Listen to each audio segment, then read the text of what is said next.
Welcome to Biz Dev Live. My name is Cameron Toth, and I am so excited to bring you the amazing Desi Tahiraj.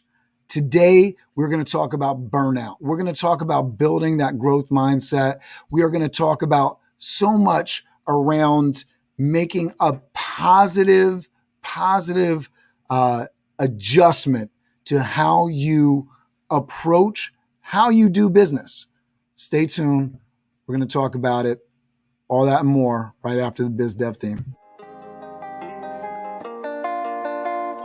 Biz Dev Live, weekdays at 11 Eastern Time. Biz Dev Live, weekdays at 11 Eastern Time. Biz D with C, brought to you by Cameron T.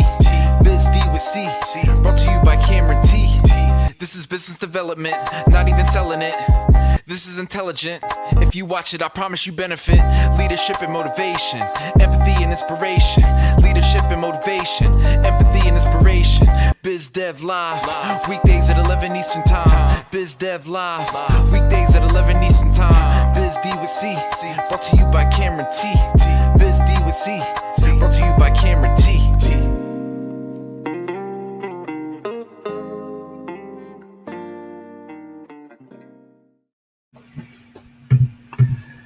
Desi Tahiraj is the founder and CEO of Desi Tahiraj Consulting, Inc.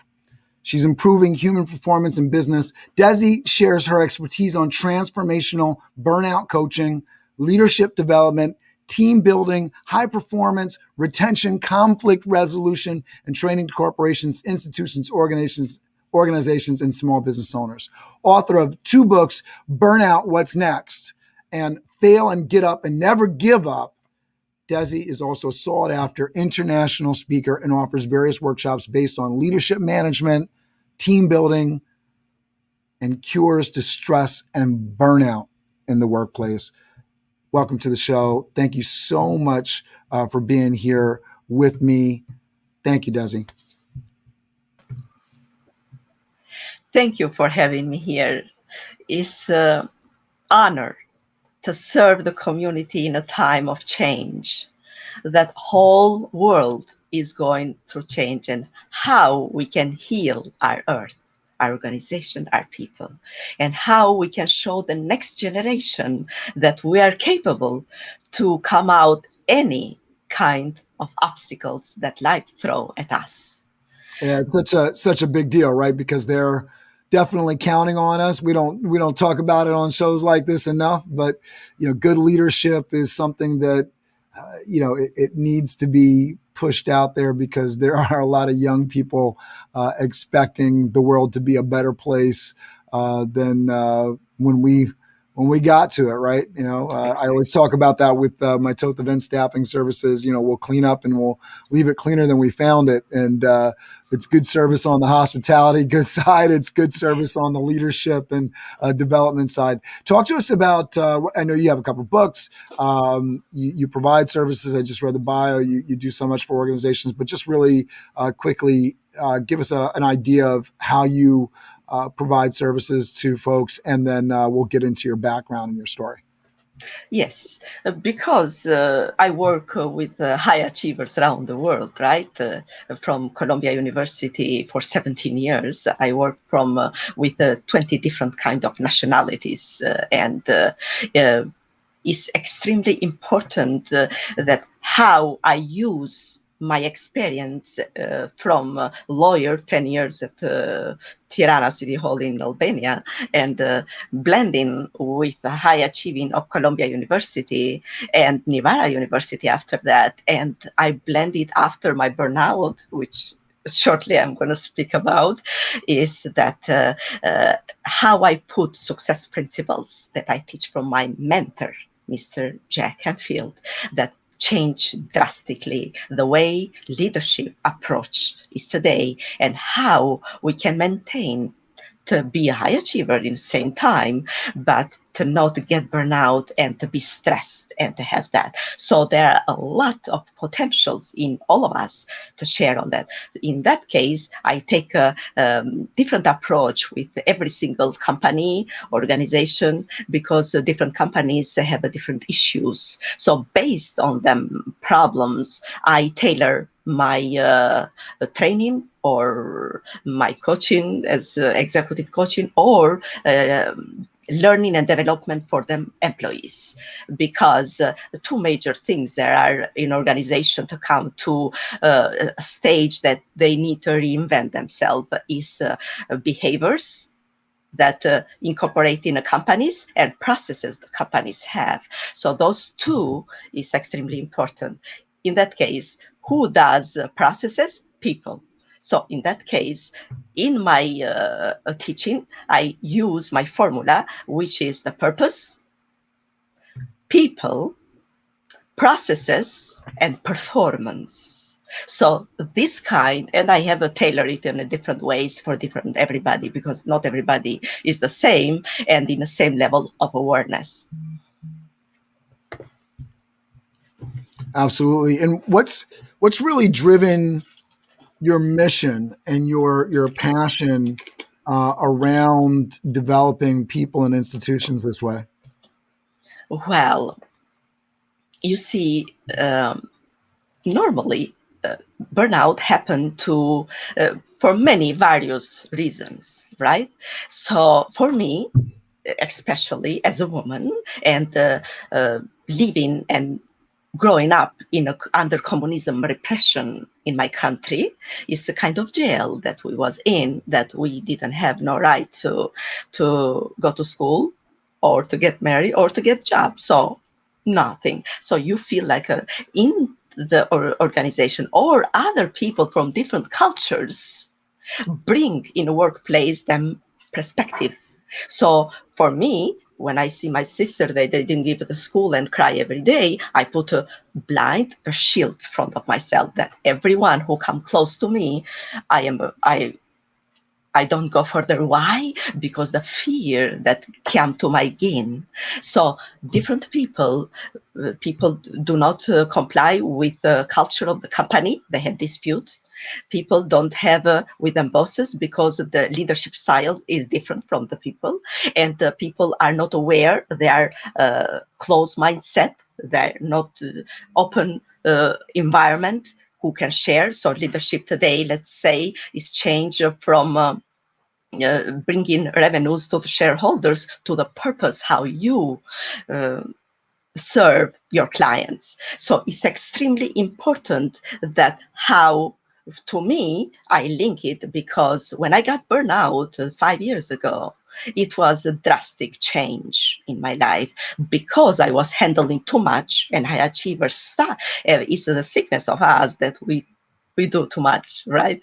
So in that case, for me, my son was sick, my husband sick, cancer, my son almost died, and I do 3 people's job, and millions things, and my parents and my sisters and everybody. So in that case, and I never say no to everybody. It was hard for me, for a compassion person, to say no to people. So in that case, I come to the point which I didn't hear yellow alerts that we teach in the success principles. Yellow alerts when come to the life and shows you that you are not in alignment. Pay attention to your guts. Pay attention to what is wrong that is not coming and is not going to come in your way. I didn't pay attention. I didn't pay attention to my director saying to me, Desi, learn to say no. We need you. I didn't pay attention. I didn't pay attention when my health go down and down to my friends. They saying to me, Desi, you need to stop and to take care of yourself. I didn't. I come to the point which I failed myself in a hospital bed, almost dead. You don't want to go to that stage to realize that something is wrong and to have that vulnerability to say, hey, what I need to change and why and how, and need help. That's why it's extremely important to have to change from in 20th century, the closed mindset of people, it was, I go to school, I finish business school, and this is who I am. I am a financial person. Or I finished law school and I'm a lawyer. And this is it. This is my life. Today, in 21st century, it's a total different animal. Today, we are multi-dimensional learning. So in that case, from that small closed mindset, you go to the growth mindset. You are multi-dimensional. If I am a consultant, I put in a table a lot of things, not just a consulting, because I work in human resource with many people, because I did what you call immigration for people. I did dispute in people. Many things that I did to comply with what I do today. So don't be closed mindset. Be a student forever and be vulnerable to take a feedback from others, because I know, and that is all I know, and that's what I do. That is no for today's day. Talk to me, because I know you've had like at this point multiple careers, right? And I think that's extremely impressive. You just said it. You know, you were saying yes to the point where you're supporting your family, you're supporting your business, and still saying yes on top of that to whatever comes your way, and you put yourself in the hospital. But I know that you're driven, right? And you're driven to be a high performer. What was the basis of that growing up in Albania? Like, what made you that way? I know for immigrants to the United States, it's probably it's going to carry some similarities for people's Yes. stories, right? I'm sure you've bumped into more than one immigrant that has pushed themselves in the same way, Yes. and having some of these same stress issues. And I'm sure it's common. I know that it's common for Americans who just as a country take less vacation than a lot of other countries, right? In terms Yeah. of business folks and everything. But what drove you to be this driven in these careers? You know, you were a lawyer in Albania, and then you came here, you pursued another career. What was behind that drive? Well, the drive, it was from my childhood, of course. It was because when you are under repression of totalitarianism, you build the skills of wartime leadership, and the compassion, that the pain I see since I open my eye in the morning and I go to sleep. Everybody in a school, children don't have bread to eat, and they take bread, and I split mine to share with them. And if you read a book, at 10 o'clock, your light is up, they put you in a jail 27 years. And when my mentor interviewed me the other day, Mr. Canfield, he's telling me, oh, if it was me, I was in jail, definitely. Because it was that kind of harsh. And they killed 27 people in my family because we was not communist, and take all our properties and things like that. So seeing this kind of harsh environment, people have no bread to eat. I promised myself at 11 years old that when I grow up, I help everybody who passed in my path. So by age 24, when communism finished in Albania, I was the first lady to fight for the first free election in my country. So me and 17 other men fight for the first new election, and the Democratic Party, the first time in 70 years, win in Albania with the help of European Union, of course, and America. God bless America. So in that case, people vote for me, and I was attorney of the city for 4 years, which I helped every single body who come to my office. And when I left in that That's amazing. office, And what was the name of the city? a city Kruja. City Creek. That's amazing. And it's such an amazing thing. Obviously, politics in the United States has been crazy of late. Nothing compared to what you've gone through in Albania, right? Well, we learn. Americans can get really crazy over their politics, but I think we're very fortunate and lucky. The consequences most of the time are on a much smaller scale in terms of life and death. talk to us a little bit about what it was like, being in public service and how that sort of influenced, you know, the the work that you do and how Yeah. you see the world. Yes, indeed, because I see different kind of leaderships, right? In Albania, when I was attorney in the city hall of Tirana, its capital city, in a office of law, which all disputes, and I see different kind of approaches of leadership. And totalitarianism is bureaucratic and is one person power. For me, I was thinking we, not me. So I left the office with one luggage. Why? Because I didn't think me, I think we. So when you think we, you think 24/7 how to help others. I was helping others in the courts every day without thinking to drink a cup of coffee from them. So God rewarded me, and I met the matching soul Columbia University when I come in Brooklyn in 1998 July. So I did volunteer job in a law office and in everywhere. And a friend of mine, Jenny, from Brooklyn, introduced me with Columbia University, and I did 3 months volunteer work for family tree disease, how you put them in a system and working with the students, international students as well. So in 3 months, I learned English, which I speak today.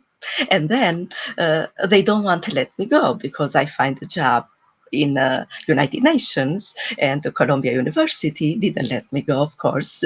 They find the match. So I got married with Columbia University for 17 years, which my mentor and director, Mr. Barry Honig, for me is the leader of the century. Why?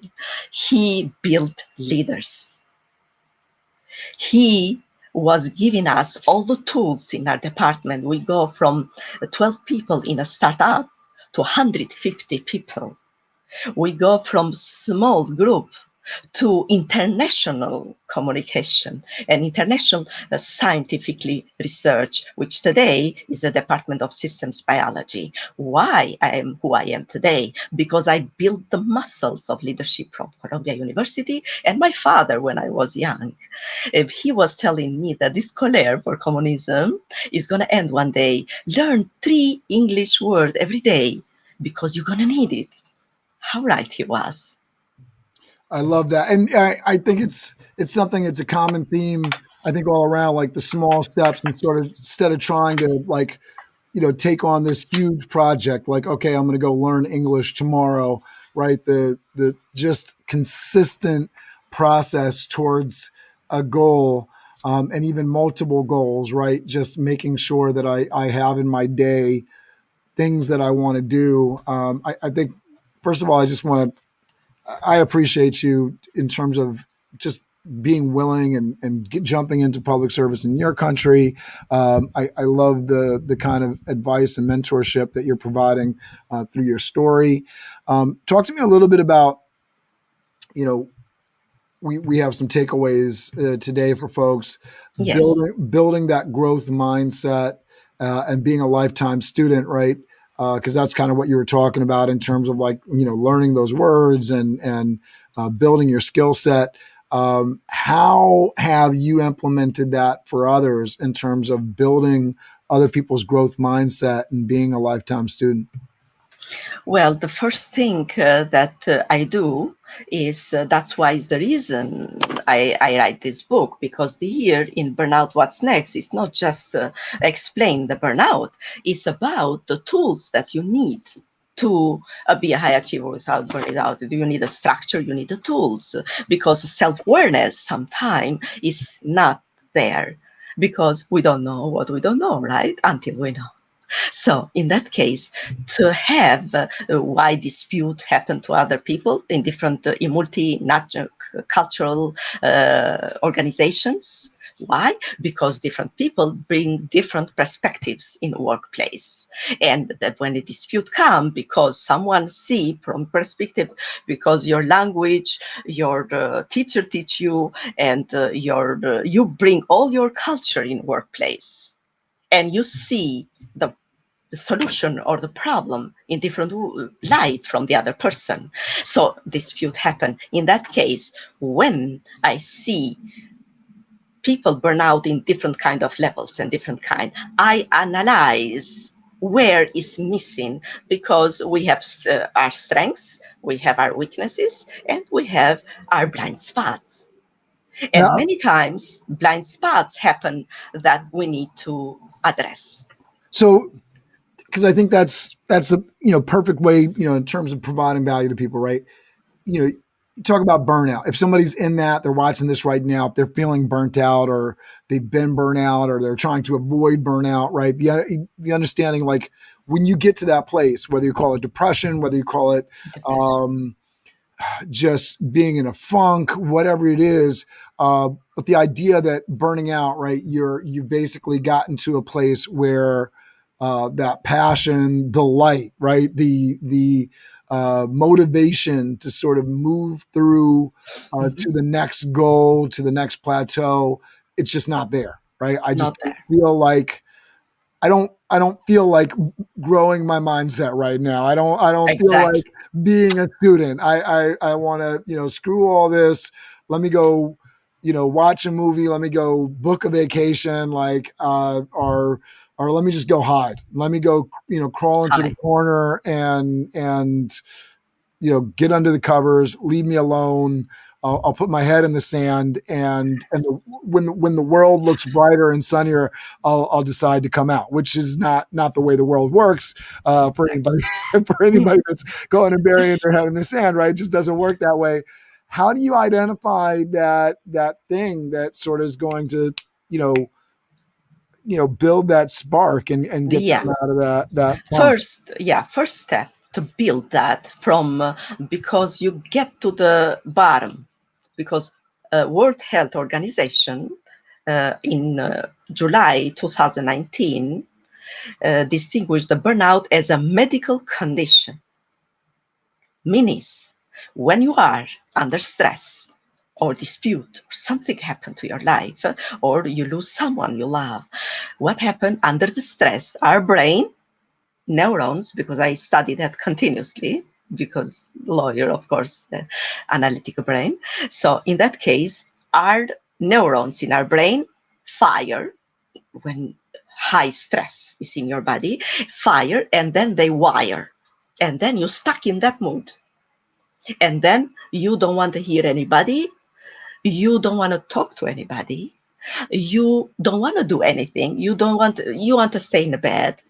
And this kind, and all your immune system, because you are under the stress, all immune system is down, because the body is helping to recover from that kind of patterns. Because what I call today, which I learned after all, is every country have a government.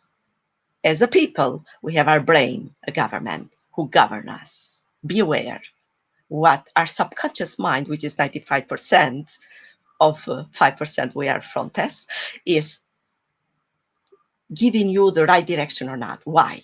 Because to change something, anything, or to learn something new is not the change difficult, it's our ability to change is difficult. That I found in a mindset of people and myself first.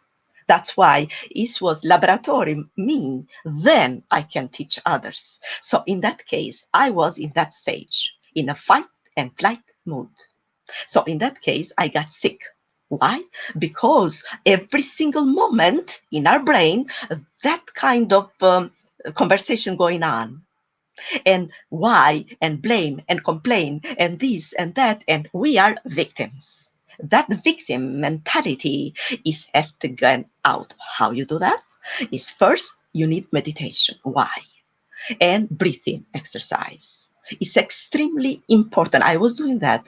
Thank God I have faithful friends who helped me with that. Otherwise, as a lawyer, I didn't know what it was medication. And I didn't know in foreign language, emotional intelligence, that we need to put it in the workplace. So in that case, first step is for people, and me, I do even today that kind of practice. Why? Because clarity is the first step that we need to find out, because we don't know our blind spots. We don't know. We know that we are fine. We are good people. We work hard, right? But we don't know what is missing on us. So in that case, do meditation and breathing exercise, which our brain function well because oxygen got in. It's scientifically proved. It's not la la land, right? So in that case, you bring down and think about what thoughts you are repeating every single day in yourself. Write it down. Why? Because when you write it down, your brain function is you see, and your brain take the new information and process, because every time you get new information, brain work over time, and that get tired and put us back. So first time you get out from that, and then build routine. Can I just say, I mean, I think you're talking about journaling, right? Yes. A And journal. Yeah. and what would you recommend for somebody that hasn't been journaling previously to make this a regular practice? I know for myself, I understand the importance of it. I want to do it more, but for some reason, I find it difficult building it into my day. So how do you recommend people build journaling into their day? Oh, fantastic question. You know why? Because different people approach differently. Their brain work differently from mine. Let's say some, especially men, which I coached before, it's hard for them to make journal unless you Mhm. are a writer, right? So, so in that case, you use your cell phone and you record yourself. Mm. And then I feel like this, that Cameron did that to me, and that is not right. And I feel every day that it's not going to work for me, or it's not going to do whatever you come to your mind, right? Or blaming or complaining, because it's a pattern. That's why in Nevada University Business School, which I did 2 years ago in Manhattan in 57th Street, is a fantastic organization and university. One of them is the process that you use your pattern, lifeline, they call. In a coaching world, they use patterns. So lifeline is when your life is up and when your life is down. And then you see the patterns, what you was thinking in that time and what you was doing in that time is going to give you a clear map, exactly map front of your eyes to bring you clarity, what is missing, and how I approach in that time I have success, how I am approaching today. Manager or higher than that, they have 360 evaluation. Or if I hire a programmer, I do a background check, and I ask people who he worked before. So it's extremely important to get feedback from your peers, feedback from your manager, feedback from people who you order or under you lead them, or people from your spouse or your son. Feedback, constructive feedback and educated feedback is going to help you exceedingly, instead of for you to take 2-3 years to recover, or maybe never. Do that is going to open the big window from closed mindset to open mindset. Why? Because you see that that's what is missing on your approach, on your thinking and doing. So when the guts is telling you, sometime I didn't hear my guts when something is wrong, if something is telling you it's not right, hear that. Don't ignore. It's extremely important. And by doing that, 360 evaluation, I see what is missing, and then we build a structure. So the action steps that we need to do to go from where we are stuck to what we now need to achieve actually is a kind of project management after that. So how you I was do. going to say that I think a lot of times, you know, trusting our gut, knowing that we need to do something like journaling, like seeking out and really listening to and taking in feedback and these things. Like there's a lot of things I think, especially if you've been in learning and seminars and university and you've been part of courses, there's a lot of stuff that's always thrown at you in terms of information. I always compare this back to physical regime. I don't think anybody needs to express to an adult human being just about anywhere that has access to anything that exercise and good diet are important. However, it's the accountability thing. That's Yes, big where time. we in terms of project management, that you're getting into. It's the accountability thing. How do we Accountability. hold ourselves accountable to it? This sort of gets into our takeaway today of taking 100% responsibility for your own life, right? How do you hold yourself accountable so that you're doing these things that you're supposed to do? You've learned it, you've internalized it, but for one reason or another, you're not necessarily doing it, like exercise or eating healthy or managing your time well. How do you keep yourself and hold yourself accountable so that you are doing the things on a daily basis that allow you to avoid burnout and then also allow you to exceed toward your goals? A fantastic question. You know why? Because why I call people high achievers, right? Because of that. To have 100% responsibility for your life is the first step for you to go from burnout to the next stage. And how you build that? First of all, I use success principles to implement that. Why? Because our brain is used to the previous life, right? Previous what I did. 21st century is totally different animal. So what you're gonna do? You're gonna stuck in a place? No. So in that case, you use a different kind of strategy, different kind of processes in a place. We call that in success principles the rule of five and accountability partner, and um, we call a group that brainstorming and help each other in a time of that like that. So I use all of them because I am business owners today. But for you is to use calendar and to put 5 things in that calendar every single day until you reach your goal. And accountability partner. I did and I am doing even today. Why? Because sometime fell in a loop and then you go back and you go to the wheel all the time and nothing changed. So to do that is to train your brain and to say, what I want to experience. What is your why?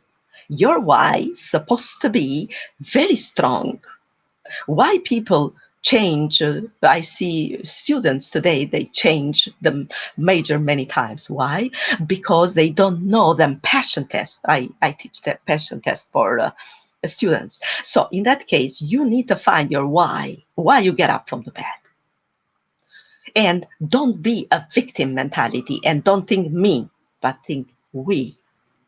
Because when you are in that kind of stage, who is suffering first? You first. And your son, your husband, your wife, whatever who is close to you, not the other person that you are thinking that his fault or her fault. No, it's you. So what you do is event is out of my control. What is in my control is response. So how I respond positively to get that positivity. So in that case, what I do, I build structure and I call Cameron to make me accountable that each Monday,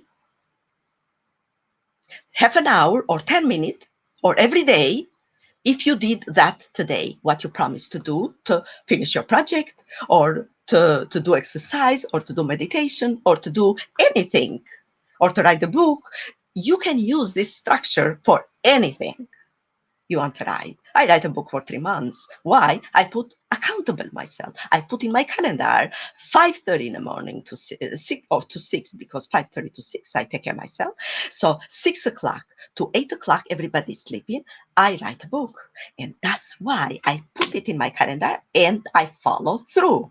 In that case, you build high performance and you build esteem. Why people miss and they don't have confidence in themselves? Why? Because they don't believe in themselves.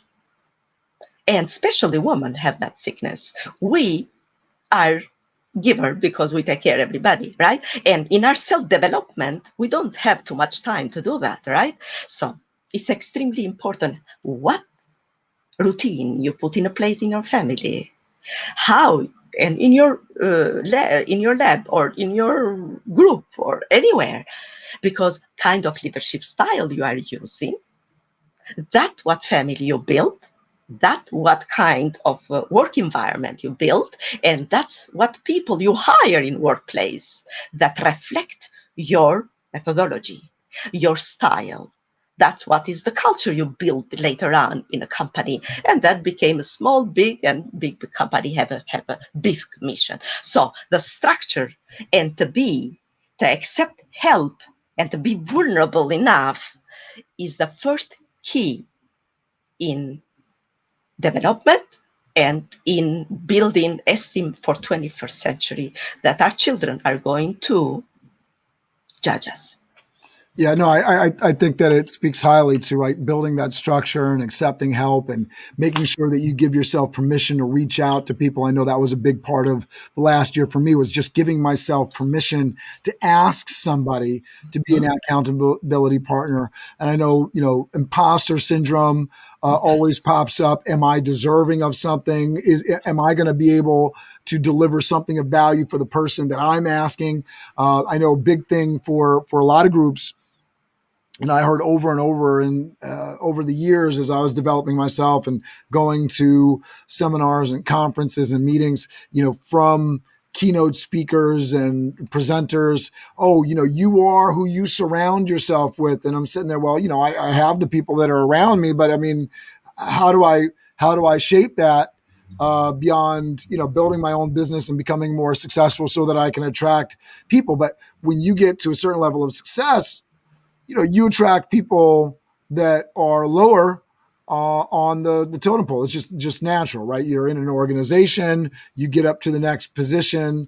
It's not like you're automatically hanging out in the C-suite, but definitely the lower guys, the entry level folks, or folks that are the middle management, they want to know you because you're a little bit higher up on the rung. But you have to actually proactively, if you want to be the CEO of a company or senior VP, you need to reach out to those folks and say, hey, I'm looking for advice, I'm looking for coaching, I'm looking for mentorship. I'd love to have a conversation, sit down with you to talk. It may not always be a positive response. People are busy, people are doing things, but to have that confidence in yourself to reach out and ask for those conversations is really huge. I know it's been huge for me, just valuing myself enough to say, hey, I'd love for us to be accountability partners. I like what you're doing. I'm hoping I can add a little value to what you're doing. Let's get together. And that accepting of help when somebody says, hey, I'd like Yes. to have a conversation with you, like to help you. And I think we're especially in today's world, everybody's, wary of the advertisement, right? You want to sell me something. You want to, not everybody's like that. And yes, maybe, down the road, somebody's looking for some sort of give and take, but that's what all relationships are. I don't care if it's your wife, your husband, your kids, there's always give and take. And that's a part of every relationship. But oftentimes, people like to give more than they receive. We talk a lot about it in our society, and it does happen. So being open to those conversations, accepting help, accepting the conversation, accepting the reach out from somebody else to you for actual connection, I think is really huge. You want to talk a little bit about that, and then we kind of bring it full circle here? Oh, yes, indeed. It's when I started in 2000 at Columbia University, I met a professor, a distinguished professor, which is Isidore Edelman. He teach me how to deal with the different people. Leadership style that he used is extremely important. Why? Because he was using the same language with the people who clean the floor and the professor or the dean. When you have this kind of authenticity and this kind of humanity, you build the bridges and trust with people. And why you build that? Because you are in service. No one who go to his office get out without solution. That is the leadership that we need today, like Mr. and Professor Isidore Edelman. Rest in peace, he died. He's 84 years old, unfortunately, but he is in alive. He is with me. So it's extremely important to have leaders today of such a kind, to be in a different kind of because why people was coming to me all the time. Go to that smiling lady. She knows the answer. Why they was coming to me? Everybody. Why? Because I am compassion. And I was not in a mood of blaming or complaining what it was. What solution I can bring to that person. And disputes they have between, I resolve it in a moment. This kind of attitude, when you build the trust with people, how you build the trust with people, right? Because it takes time. Trust, you cannot build in one day, right? You can go up and down in a bad and good days. That's how you build trust. And it's extremely important in today's world, especially the leadership style got to change in a way it is today. Why? Because the purpose, how we're going to thrive as a business or how organization is going to be key for employee development, employee learning, and how you build that trust, especially in digital world you are today, like this, you are with me, right? How you make me accountable from your desk, you are in home. So it's extremely important to build that trust and to build that purpose that is for everyone, that you build that department or you build that. What is the purpose? My purpose, my mission is to help people to come from that stage of pain and misery to the success, to function, because that's why I help dysfunctional teams. What process is not working and what behaviors are not working? So this kind of analytic capability and how you say things, because I teach also from Smith College, I learn humanity. So how you deal and how you get across your message is going to have high performance in workplace or not. And how you check with your employees make or break the company. So to come around to the burnout is make yourself a favor and don't spend a world of money on that, what I did. Trusted people, because there are so many coaches out there. Go with a coach that you trust. Go with the coach that speaks your language. I resonated with my mentor, Mr. Jack Hadfield. He failed 144 times that people say no to his book. And I says, that's what I trust. That's, he is high performer and that's who I am and that's what I want to be. That you are going to build that kind of trust to people so you can build yourself up. My father used to tell me that surround yourself with the people better than you. That's what I did in Columbia University for 17 years, and that's how I am today. So these tips you have in this book is going to build that blocks that are missing in many people to come to high performance.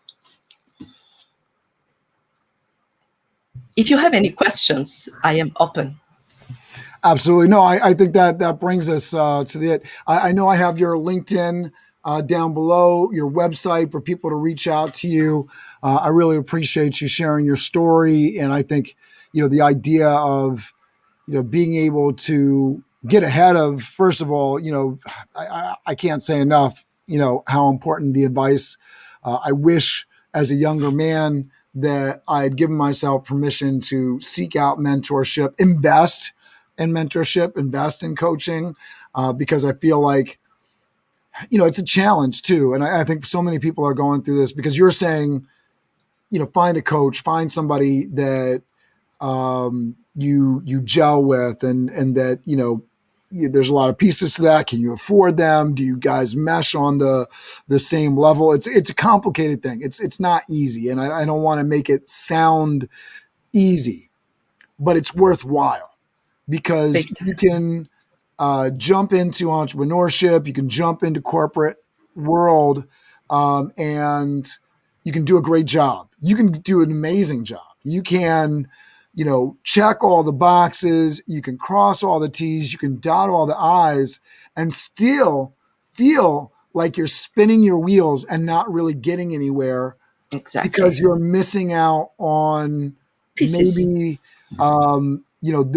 this hidden behind the wall thing that you just didn't know how to access. You didn't know that you were supposed to go out and have lunch with these 3 individuals in your organization, or you didn't know you were supposed to be a member of this association. That's where all the business gets done. Or maybe you need to improve your golf game because the real business happens on the golf course, or, whatever the case may be for your particular segment, industry, what you like doing, whether it's improving your personal brand and talking to somebody that is really killing it on all levels. There's a lot of people out there that are selling coaching, they're selling marketing services.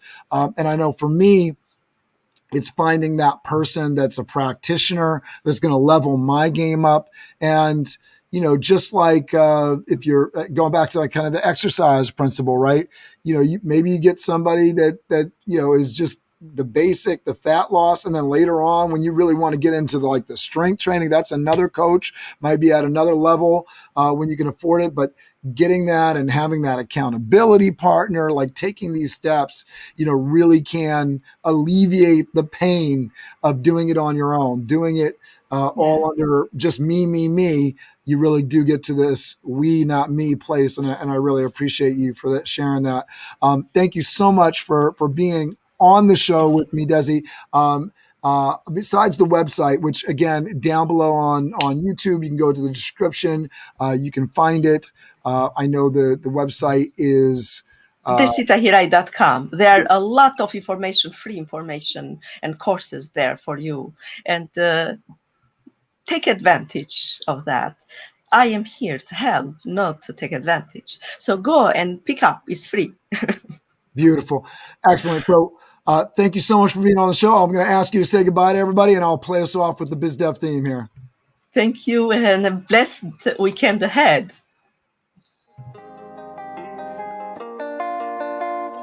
BizDev Live, weekdays at 11 Eastern Time. BizDev Live, weekdays at 11 Eastern Time. BizD with C, brought to you by Cameron T.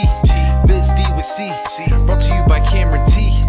This is business development, not even selling it. This is intelligent. If you watch it, I promise you benefit. Leadership and motivation, empathy and inspiration. Leadership and motivation, empathy and inspiration. BizDev Live, weekdays at 11 Eastern Time. BizDev Live, weekdays at 11 Eastern Time. BizD with C, brought to you by Cameron T. BizD with C.